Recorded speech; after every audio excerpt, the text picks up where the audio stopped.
Well, you know, Jake, there are some people around who say, man, y'all have a bias about this, a bias about that, and you never talk as much about this team. Small schools. But we kind of do. Yeah. I would defy anyone to show me the amount of minutes or coverage that some of these teams like Santa Maria and them get that we give. You know, Yeah. I mean, sometimes you go the whole year on the major networks, you don't hear about it. Yeah, I think people forget that back in the day when we were on TV, we talked about Rio Hondo and PI and Raymondville a lot more than we talked about some of the other schools. Yeah, well, and that time they were very competitive. Yeah. Bottom line is, you know, generally I like to stay abreast of what all the teams are doing. I'm on that damn Max Preps and looking in the San Antonio papers trying to find scores all week. I love it. Yeah. I want to know that Ben Bolt lost to Bruni 28-7. And Bruni is what?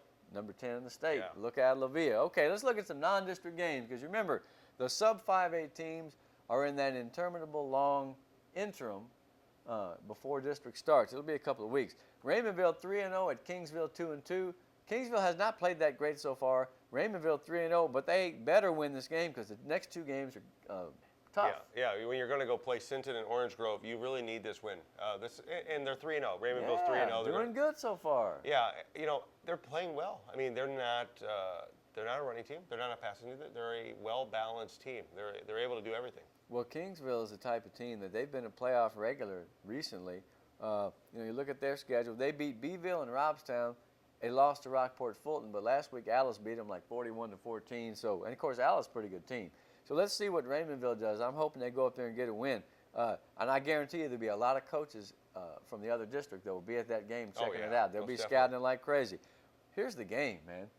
Port Isabel to St. Joseph. Will the Bloodhounds or the what is the Bulldogs like Tony called them? I listened to that thing for the first time and it made me laugh. Yeah. He's funny. I miss that guy. Yeah. I miss what we used to have. What was it called? The Huddle? Remember Yeah, the Huddle? Now top. the Huddle is the radio show. Yeah. So you know, it's mock versus money. You know, don't mock money. But you know what this is going to come down to is if PI can corral money. I mean, if they can keep him in the pocket, because he's been running. Yeah, I mean, God, it's incredible. 44 points in the first quarter. They said I outlawed that team, man. Of course, they played oratory, and that team's still trying to figure out how to do things. But nonetheless, very impressive. You know, there's some people say, well, man, St. Joe and I can't hang with Port Isabel. You're talking about the Tarpons, Tarpon time, this and that. You think that they can? I think they have a good chance because I think that Bernardo de la Garza. Yes, I mean, you think about what they bring to the table. They're passing the ball. They've got a great quarterback. Their defense is holding guys back. You know, it's not like they're a sieve letting everything through. You know, St. Joe, and y'all talked about it on the radio thing, long history of families and, you know, lineage of guys that have played generations. Zavaletta's down there. I remember when St. Joe was so good and so was MMA that none of the 5As wanted to play them. They used to beat hell out of those teams. So are they capable of staying with PI? Let me tell you this, man. PI is undefeated, I think Coach Snowball will be the first one to tell you, they haven't even approached the level that they're accustomed to and that they may well reach in the season. So it's a nice time to get Port Isabel before they really get cranking. Yeah, I think so too. I mean, you look at this too. They're not scoring. Yeah, they're not. It's not the typical PI team. You know, not a lot of runs yet. A lot of long runs. You know what? The weather hasn't been conducive. And I don't want to say that because everybody's got that problem.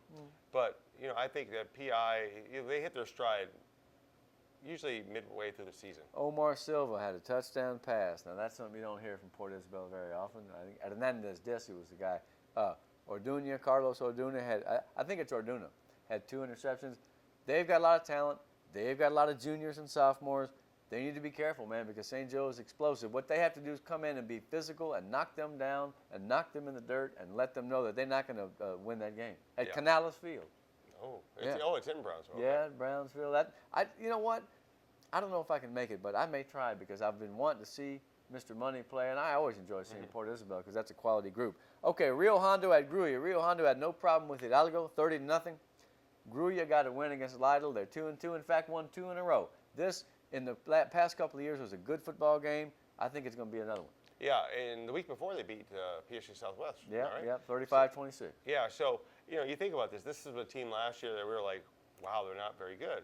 And then this year, it's the opposite. We're like, oh, they're a lot better than we thought. They're pretty good. You know, and I think for him, I mean, he's beat a 5A team. 5A team in Southwest, so, that's right. I mean, you know, if you're talking about confidence builders right there, you just tell your kids, look, you already beat a 5A team. You tell them, hey, you don't even remember those first 2 games. Those were anomalies, misnomers, whatever name Yeah. you want to use. We're that team that's won 2 in a row. Here's some guys I noticed on the film. Little Jay Solis is a sophomore. I think he's number 1.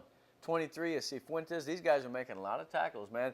They don't look like they have a ton of size in that back 7, but you know what? They're getting to the ball and they're making plays. And the other kid, of course, Miguel Flores is the one. We talked about him earlier in the season. Hey, Fabian had a big game, man. He had a big game running the ball.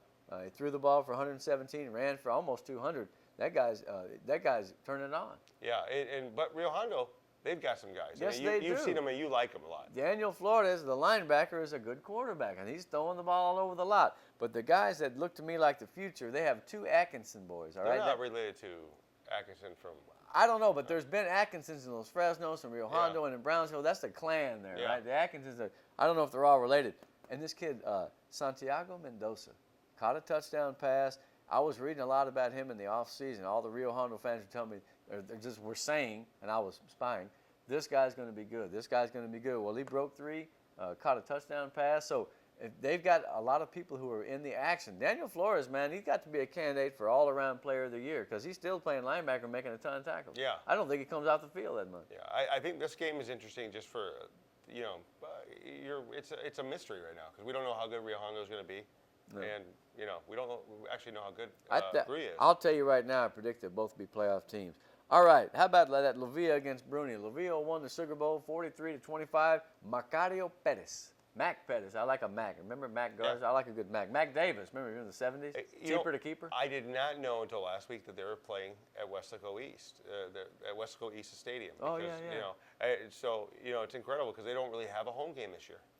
Yeah. But they're playing Bruni, so it doesn't really matter because they're playing the number 10 team. Bruni is tough, man. And when you beat Ben Bolt like that, you've done something. They won the Battle of the Badgers. I've been wanting to say that for weeks. Finally got it in. Hey, but on the other hand, so Lavia took care of its rival. Take a shot, man. The quarterback is active. Oh, Ramiro Cantu, the running back, had 130. So, I mean, they finally started moving the ball. They finally started getting some consistency, scoring some points. And, they're the underdog, but I'm going to be rooting for the Cardinals, man. That reminds me of the year and a half after Hurricane Beulah, when Port Isabel Stadium got washed away. They had to play the games at Los Fresnos. Oh, wow. Yeah, it happens from time to time, yeah, man. Then it was Gilbert in '88. We all missed a game. Yeah. I hate when you miss a game, though, because you end at the end of the year, you're like 6-3. Yeah. Wait, you didn't play 10 games? yeah. What, 5-4? You better not be 0-9. Okay, now, speaking of oratory, I saw their volleyball team, played my daughter's team. Nice kids, good program. They look like they really want to be good. They're still in the formative stages. Same thing with football. So that's a good opportunity for Monte Alto to get a win. They're not bad. That team from Corpus Memorial must be decent, man. They beat them 47-0. Yeah, and Monte Alto's 1-3. They've got a win under their belt, but they should get another one. They should. They got to beat Oratory, man. I'm not trying to pick on them. But Monte Alto, they've got more kids. They've got a little bit more established right now. I hope they get a win, or maybe Oratory is ready to make a little history. Yeah, because they're not scoring much. Quite frankly, they are overmatched against St. Joe, man. They just got to pick their heads up and come to play football. That's not impossible if they can beat Monte Alto.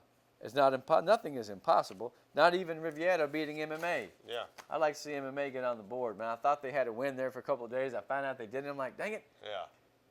Let me remind you, man, you never know who's going to show up for MMA. They may bring Dale Hellestrate back from the Dallas Cowboys and SMU. Yeah, and that's the thing with MMA. They just, the bad thing is they don't know what they're going to have from year to year. But they've had some great coaches out there. Reminds me of old Tom Morton. Passed away last year. You know that. He was a longtime coach. His father, Jim Morton, was the gunny sergeant. I used to love going out to Bowman Field, man, because they play that song and they get the marching band. And, I'm a sucker for patriotism sometimes, man. MMA was cool. All right, now, Santa Maria at Agua Dulce. Agua Dulce is not very good. Santa Maria started with a win. Then they had a 1-point loss to Benavides. They should win this game.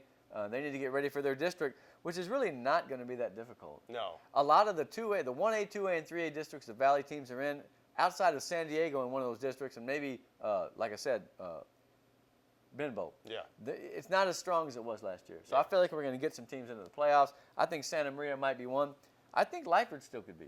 Yeah, I mean, Lyford's what? They have an off this week, and they're going to play Hidalgo next week. So they can win that. Yeah, and they've got. If you haven't seen their quarterback, you've got to. He's one of the best quarterbacks. He just never gets any credit because he never shows up in the paper. Yeah, And the Valley Morning Star, I think they cover more Lifer games. yeah, but I think you're going to see his numbers increase as the season goes. You know, I mean, they've got Hidalgo not this week, but next week. Yeah, they're off. They lost to Mathis pretty bad. But see, look at that district. San Diego's 3-1, but Fowles 2-2. They're not that great. And then Bishop and Aransas Pass 1-3. Santa Rosa 0-3. It's open for a team like Lifer that's not a killer yet, but has a decent squad, has some athletes. They can take control, and all they got to do is beat everybody but San Diego, and they can make it. Yeah. And I think I'm not going to predict that they will. But it's manageable. It is very manageable. So, okay. Hey, now nobody can say that we don't talk about the small school teams and throw in some names because those guys work just as hard as anybody else. Who knows? We may have one of those small teams go a long way. Remember La Villa went 3 deep that one year? Yeah, Santa Rosa did too. La Feria went to the Alamo Dome. I love when the small teams go because, you know, people say, well, we'll never have another state champion. They're negative Nellies. And I tell them, well, maybe not. But if we do, it'll be on the lower levels. Yeah, I think so. Yeah, and so maybe it'll happen one of these days. Yeah. What if St. Joe goes and wins the TAPS or the TCIL state title? I've been looking at those teams they play. St. Mike's got murdered like 46-0 this week. Really? Yeah. Holy Cross not that good, and I always mention them even though I know they're not in the same district. I know that, but it's just a habit. Yeah. We're going to go to a St. Joe game, dude. Yeah. We got to get down to the Bloodhounds, all right, or whatever the Bobcats or what do you call them, the Bulldogs? Greyhound, The Greyhounds. Greyhounds, They're the yeah. Bloodhounds, okay, Bloodhounds. and we're the Bloodhound gang here. All right, go to the games. That's Jake Berry. I'm Greg Selber. We have a wonderful time doing this stuff, and we'll be back next week to tell you how the 6A and the 5A districts began. Can't wait to see you.